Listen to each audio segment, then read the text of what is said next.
Hello friends, welcome to you study mode channel. तो आज हम लोग बायोलॉजी के 1000 क्वेश्चन कर रहे थे, जिसका सेट नंबर आज 3 करेंगे। तो चलिए क्वेश्चन नंबर 61 देखते हैं। क्वेश्चन नंबर 61 कह रहा है, आत्महत्या की थैली किसे कहा जाता है? तो आत्महत्या की थैली लाइसोसोम को कहा जाता है। ठीक है। अब माइटोकॉन्ड्रिया को क्या कहा जाता है? तो माइटोकॉन्ड्रिया को कोशिका घर कहा जाता है। कोशिका घर माइटोकॉन्ड्रिया को कहा जाता है। ठीक है। चलिए क्वेश्चन नंबर 62 देखते हैं। क्वेश्चन नंबर 62 कह रहा, परागन का अर्थ है। तो परागन का क्या अर्थ है? तो परागन का अर्थ है परागधनी से परागकण का वर्तिकाग्र पर जाना। क्या है? परागधनी से परागकण का वर्तिकाग्र पर जाना है, जो क्या कहलाता है? परागन कहलाता है। ठीक है। तो चलिए क्वेश्चन नंबर 63। क्वेश्चन नंबर 63 कह रहा, अनिषक फल वह है जिसमें होते हैं। अनिषक फल वह है जिसमें क्या होते हैं? तो अपरिपक्व बीज, यानी पूरा बीज है जो पूरा बीज नहीं रहता है। फॉर एग्जाम्पल में देख लीजिए, फॉर एग्जाम्पल में हो जाएगा क्या? केला, केला हो गया, अंगूर हो गया, ये सब क्या है? अनिषक फल है। ठीक है। चलिए क्वेश्चन नंबर 64 देखते हैं। क्वेश्चन नंबर 64 है, परागकण क्या है? परागकण क्या है? तो परागकण क्या है? तो परागकण है नर युग्मविद है। क्या है? नर युग्मविद है। ठीक है। चलिए क्वेश्चन नंबर 65 देखते हैं। क्वेश्चन नंबर 65 कह रहा, आवृत बीजी पौधों में पादपों में भ्रूणकोश प्राय होते हैं। तो क्या होते हैं? द्विगुणित होते हैं। आवृत बीजी पौधों में भ्रूणकोश क्या होते हैं? द्विगुणित होते हैं। ठीक है, बना होता है। बीज है जो किससे बना होता है? तो बीज किससे बना होता है? तो बीज है जो बीजांड से बना होता है। ठीक है। अब देखिए, निषेचन के बाद बीजांड से क्या निकलता है? निषेचन के बाद बीजांड से बीज एवं अंडाशय से क्या बनता है? अंडाशय से फल बनता है। ठीक है। निषेचन के बाद बीजांड से बीज एवं अंडाशय से फल बनता है। ठीक है। चलिए क्वेश्चन नंबर 66 देखते हैं। 67 क्वेश्चन कह रहा है, एक ही पादप में एक पुष्प के परागकणों को दूसरे पुष्प के वर्तिकाग्र पर जाना क्या कहलाता है? तो क्या कहलाता है? यह कहलाता है गिनेटोगैमी। क्या कहलाता है? गिटेनोगैमी कहलाता है। एक ही पादप से पुष्प के परागकणों का दूसरे पुष्प के वर्तिकाग्र, किसके? वर्तिकाग्र पे जाना क्या कहलाता है? गिटेनोगैमी कहलाता है। ठीक है। चलिए क्वेश्चन नंबर 68 देखते हैं। क्वेश्चन नंबर 68 कह रहा है, सुपारी नट, सुपारी किसे? एरिया नट का खाने योग्य है। तो एरिया नट का खाने योग्य क्या है? भ्रूणपोष है। कह रहा है क्वेश्चन नंबर 69, कौन सा फल नट है? कौन सा फल है जो नट है? तो काजू, जिसे हम लोग इंग्लिश में क्या कहते हैं? कैस्यू। कैस्यू नट है जो क्या है? फल है। ठीक है। क्वेश्चन नंबर 70 देखते हैं। क्वेश्चन नंबर 70 कह रहा, नारियल में खाने योग्य भाग होता है। तो नारियल में खाने योग्य भाग क्या कौन सा होता है? तो ये भ्रूणपोष, भ्रूणपोष है, यानी एंडोस्पर्म है, जो कि नारियल में खाने योग्य भाग होते हैं। ठीक है। चलिए क्वेश्चन नंबर 71 देखते हैं। क्वेश्चन नंबर 71 कह रहा, आवृत बीजी पौधों के बीच में होता है। क्या होते हैं? आवृत बीजी पौधों के बीच में क्या होते हैं? सुप्त एम्ब्रियो होते हैं, जिसे हम इंग्लिश में क्या कहते हैं? डोरमेंट एम्ब्रियो कहते हैं। ठीक है। आवृत बीजी पौधों के बीच में क्या होता है? सुप्त एम्ब्रियो होते हैं। अब देखिए, पॉलीमियल और रेडिकल के बारे में जानते हैं। प्लूमल और रेडिकल क्या है? तो प्लूमल से तना का विकास होता है, ठीक है, और रेडिकल से जड़ का विकास होता है। का दाना कैसा होते हैं? तो मक्का का दाना वास्तविक फल होते हैं। क्या होते हैं? वास्तविक फल होते हैं, ठीक है। अब देखिए, अब वास्तविक फल हम लोग कहते हैं किसको? तो वास्तविक फल जिस फल का विकास किसमें? अंडाशय। जिस फल का विकास अंडाशय से होता है उसे हम लोग वास्तविक फल कहते हैं। फॉर एग्जांपल में देख लीजिए, आम, जामुन, etc, ठीक है। अब अवास्तविक फल किसे कहते हैं? तो अवास्तविक फल वैसा फल, कैसा? वैसा फल जिसका विकास अंडाशय से छोड़कर, फूल के अन्य भाग से होते हैं, उसे हम लोग अवास्तविक फल कहते हैं, ठीक है। तो मक्का का दाना कैसा फल है? तो मक्का का दाना है जो कि वास्तविक फल है, ठीक है, याद रखिएगा। चलिए क्वेश्चन नंबर 73 देखते हैं।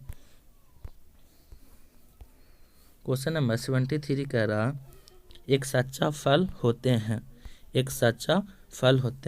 तो क्या होते हैं? एक सच्चा फल होते हैं जो कि निषेचित एवं विकसित अंडाशय से बनते हैं। कौन सा? सच्चा फल, ठीक है। चलिए क्वेश्चन नंबर 74 देख लेते हैं।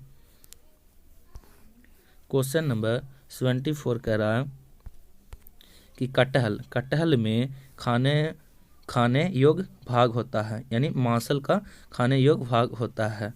तो क्या होते हैं? तो इसमें खाने योग्य भाग कौन है? सहपत्र और परिदलपुंज। क्या? सहपत्र और परिदलपुंज है जो कटहल का खाने योग्य भाग है, ठीक है। परिदलपुंज, सहपत्र का इंग्लिश क्या हो जाएगा? सहपत्र का इंग्लिश हो जाएगा ब्रेड्स। क्या हो जाएगा? ब्रेड्स।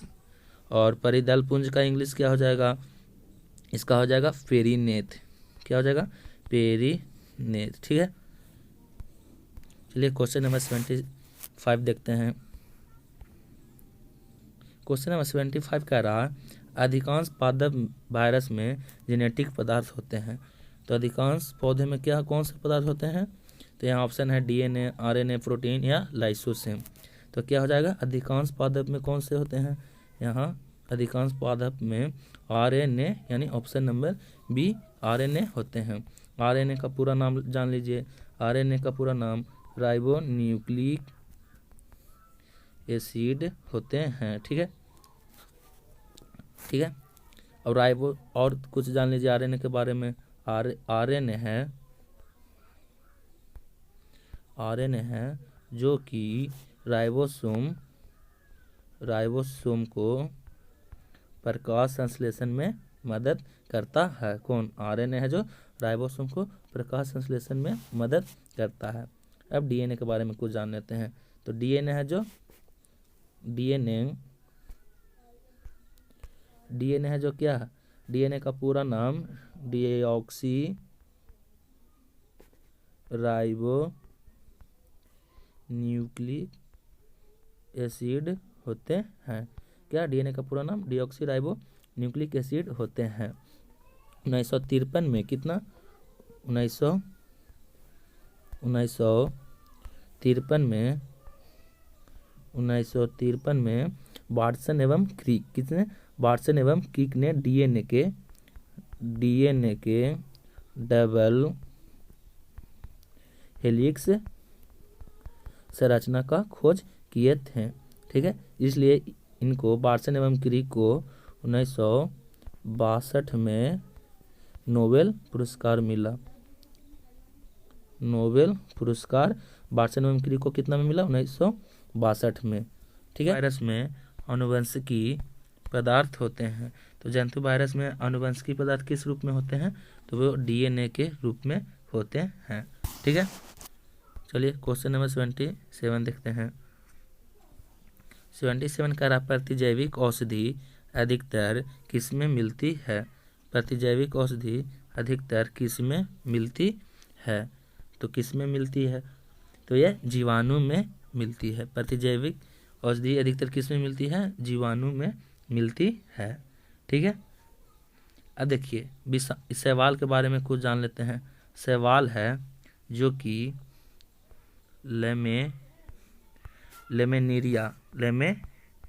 लेमेनेरिया नामक शैवाल से क्या आयोडीन प्राप्त होते हैं। ठीक है। अब शैवाल के अध्ययन के हम लोग क्या करते हैं? शैवाल के अध्ययन के हम लोग फाइकोलॉजी कहते हैं। ठीक है। शैवाल है जो कि अपना भोजन स्वयं बनाते हैं। ठीक है। इसलिए इसे हम लोग इंग्लिश में क्या कहते हैं? ऑटोट्रॉप्स कहते हैं। ठीक है। अब देखिए ये क्या है? चलिए क्वेश्चन नंबर 78 देखते हैं। 78 कह रहा वायरस का खोज सर्वप्रथम किसने किए थे? तो ये तो आसान क्वेश्चन है। वायरस का खोज सर्वप्रथम किसने किए थे? डी इवान सोकी ने किए थे। किसने किए थे? डी इवान सोकी ने किए थे। ठीक है। चलिए क्वेश्चन नंबर 79 देख लेते हैं। क्वेश्चन नंबर 79 कह रहा जीवाणु का खोज सर्वप्रथम किसने किए थे? तो जीवाणु का खोज सर्वप्रथम किसने किए थे? ए ल्यूएन हुक ने किए थे। ऑप्शन नंबर ए ल्यूएन हुक ने जीवाणु का खोज किए थे। इन्हें फादर ऑफ क्या कहा जाता है? बैक्टीरियोलॉजी कहा जाता है। इनको ए ल्यूएन हुक को फादर ऑफ बैक्टीरियोलॉजी कहा जाता है। अब देखिए रॉबर्ट हुक हैं जो कि 1665 में कितना में? रॉबर्ट हुक हैं जो कि 1665 में किसका? कोशिका सेल यानी कोशिका का खोज किए थे। ठीक है। अब रॉबर्ट कोच के बारे में जान लेते हैं। रॉबर्ट कोच हैं जो कि हैजे का टीका एवं टीबी चिकित्सा का खोज किए थे। कौन? Robert Koch. ठीक है। लुईस पास्चर के बारे में जानते हैं। लुईस पास्चर हैं जो कि हाइड्रोफोबिया चिकित्सा को खोज किए थे। कौन? लुईस पास्चर हाइड्रोफोबिया हैं जो कि हाइड्रोफोबिया का खोज किसने किए थे? लुईस पास्चर ने किए थे। चलिए क्वेश्चन नंबर 80 देखते हैं। जीवाणु पादप मानते हैं। जीवाणु पादप हैं जो क्या मानते हैं? तो जीवाणु पादप हैं इनमें क्या होते हैं? ड्रीड कोशिका भित्ति। इनमें क्या होते हैं? ड्रीड कोशिका भित्ति होते हैं। ठीक है। चलिए क्वेश्चन नंबर 81 देख लेते हैं। उपापचय दर सर्वाधिक किसमें होते हैं? उपापचय दर सर्वाधिक किसमें होते हैं? ठीक है। तो उपापचय दर है जो कि चूहे में, किसमें? चूहे यानी रैट में उपापचय दर है जो सर्वाधिक होते हैं। ठीक है। चलिए क्वेश्चन नंबर 82 देखते हैं। 82 कह रहा कि जब एटीपी का परिवर्तन एडीपी में होता है तो उत्पन्न होते हैं। तो क्या उत्पन्न होते हैं? एनर्जी, क्या? ऊर्जा उत्पन्न होते हैं। जब एटीपी का परिवर्तन एडीपी में होता है तो क्या? ऊर्जा उत्पन्न होते हैं। ठीक है। चलिए क्वेश्चन नंबर 83 देख लेते हैं। 83 कह रहा उपापचय का परिणाम स्वरूप ऊर्जा किस रूप में तुरंत रखी जाती है? किस रूप में रखी जाती है? तो इसमें क्या हो जाएगा? एटीपी के रूप में रखी जाती है। अब एटीपी का पूरा नाम जान लेते हैं। एटीपी है क्या? तो एटीपी का पूरा नाम एडेनोसिन ट्राइफॉस्फेट होते हैं। ठीक है। चलिए क्वेश्चन नंबर 84 देख लेते हैं। 84 कह रहा शरीर के लिए एंजाइम बहुत आवश्यक है। क्योंकि शरीर के लिए एंजाइम क्यों आवश्यक है? तो यह क्या किस लिए आवश्यक है? ये जीव रासायनिक क्रियाओं के उत्प्रेरक कैटलिस्ट के कार्य करता है, इसलिए शरीर के लिए एंजाइम अति आवश्यक है। ठीक है, चलिए क्वेश्चन नंबर 85 देख लेते हैं। 85 क्वेश्चन का रहा ग्लूकोज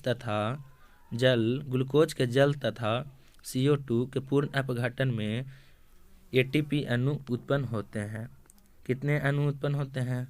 तो इसका आंसर हो जाएगा 38, यानी ऑप्शन नंबर डी। इसका जब ब्रेक होता है तो कितने अणु उत्पन्न होते हैं? 38 ATP अणु उत्पन्न होते हैं। ठीक है, क्वेश्चन नंबर 86 कह रहा है प्रोटीन की इकाई को क्या कहते हैं? तो ये आसान क्वेश्चन है। प्रोटीन की इकाई को हम लोग क्या कहते हैं? Amino acid. जब हम लोग खाते हैं तो प्रोटीन है वो ब्रेक होकर किस में बन जाता है? एमिनो एसिड के रूप में बन जाते हैं। ठीक है, चलिए क्वेश्चन नंबर 87। क्वेश्चन नंबर 87 कह रहा है ग्लाइकोलाइसिस में परिवर्तन होते हैं। ग्लाइकोलाइसिस में परिवर्तन होते हैं तो क्या ये क्या हो जाएगा? ग्लाइकोलाइसिस में ग्लूकोज पाइरूविक अम्ल के रूप में परिवर्तन होते हैं। क्या हो जाएगा? ग्लूकोज पाइरूविक अम्ल के रूप में परिवर्तन होते हैं। ठीक है, क्वेश्चन नंबर 88 देखिए। 88 कह रहा है कोशिका में प्रोटीन संश्लेषण का स्थान है। कोशिका में प्रोटीन संश्लेषण का स्थान किस जगह होता है? तो ये राइबोसोम में होते हैं। ऑप्शन नंबर सी, राइबोसोम में कोशिका का प्रोटीन संश्लेषण होता है। ठीक है, अब माइटोकॉन्ड्रिया के अभी पिछले वाले क्वेश्चन में दिए थे। माइटोकॉन्ड्रिया को क्या? कोशिका ऊर्जा गृह कहते हैं। क्या कहते हैं? कोशिका ऊर्जा गृह कहते हैं। ठीक है, अब देखिए केंद्रक का खोज किसने किए थे? तो केंद्रक का खोज रॉबर्ट ब्राउन ने 1931 में केंद्रक का खोज किए। ठीक है, चलिए क्वेश्चन नंबर 89 जानते हैं। 89 कह रहा है किस ताप पर एंजाइम अधिक सक्रिय होते हैं? तो ये 40 डिग्री सेल्सियस पर, कितने? 40 डिग्री सेल्सियस पर एंजाइम है जो कि सबसे अधिक सक्रिय होते हैं। ठीक है, क्वेश्चन नंबर 90 देख लेते हैं। क्वेश्चन नंबर 90 का रहा शरीर में अधिकतम ऊर्जा संचय किस पदार्थ के रूप में होता है? तो ये वसा के रूप में। शरीर में सबसे अधिक ऊर्जा किस में होता है? वसा के रूप में होते हैं। वसा के रूप में होते हैं। शरीर में अधिकतम ऊर्जा वसा के रूप में होते हैं। देखिए 1 ग्राम वसा टूटने पर कितना? 9.1 कैलोरी ऊर्जा मिलती है। ठीक है,